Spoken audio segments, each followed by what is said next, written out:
the Watergate Building in Washington, this is Hotline TV. Now here are Hotline editors Amy Walter and John Mercurio. Welcome to Hotline TV, everybody. I'm John Mercurio. And I'm Amy Walter. It's time for another edition of Senate Battleground 2008.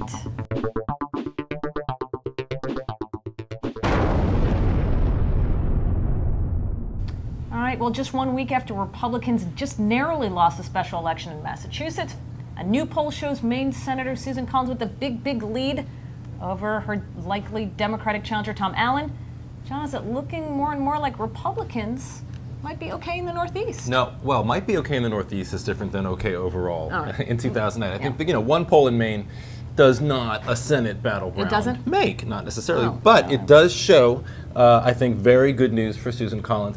She has approval ratings in the high 50s. Her president, that Democrats, that Tom Allen and all the Democrats are trying to tie her to, has approval ratings in the high 20s. So she's actually, I think, sort of far and away, at least according to her main constituents, they view her much differently than they do the Bush Republican. And look, I think that trying that sort of 2006 playbook of attaching every Republican to President Bush and to Tom DeLay, who's no longer in office, and to all these sort of Republican boogeymen is not going to work. I think people around the country sort of already view Bush as a lame duck, as somebody who's not going to be around much longer, and trying to sort of run a race, especially a congressional race, a Senate or a House race, by attaching him to somebody who that candidate wouldn't actually have to serve with in 2009.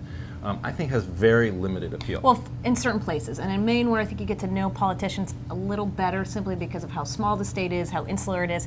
New Hampshire, though, different story, right? John Sununu, his numbers certainly look nowhere like Susan Collins's. Part of that is it's a much different media market. You have to buy Boston TV in order to get there, and it's a very transient audience. People are coming and going. Well, he also has a stronger opponent, I think. He's got a famous statewide upholder, and that state has gone through a lot of transition. Even when he wasn't up against Shaheen, his numbers were also lower. So, all right, moving on to Virginia. It looks like Congressman Tom Davis is not going to challenge the leading Democratic candidate Mark Warner in his quest to take the seat. Well, it's already really got his name on it, so they wouldn't even have to change the letterhead or the signs or anything like this.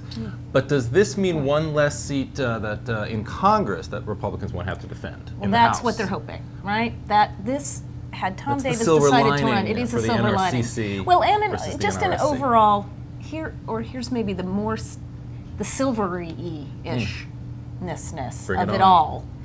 Okay, one, you're already down 30 points in the polling that came out. From both the Washington Post and another poll in Virginia last week. Nobody is going to want to give money to what looks like this quixotic attempt to retain the seat. It's an expensive place to run a Senate race. Maybe the NRSC, they're going to save some money that they can put into other places.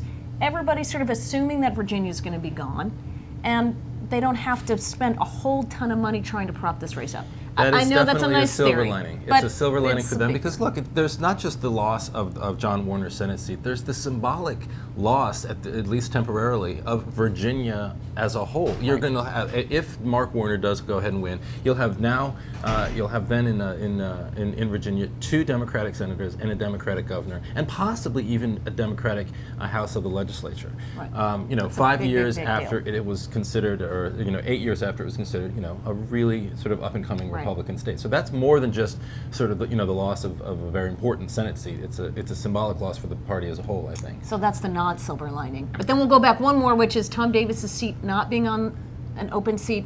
Big help for the NRCC. They've had a rough run of retirements lately.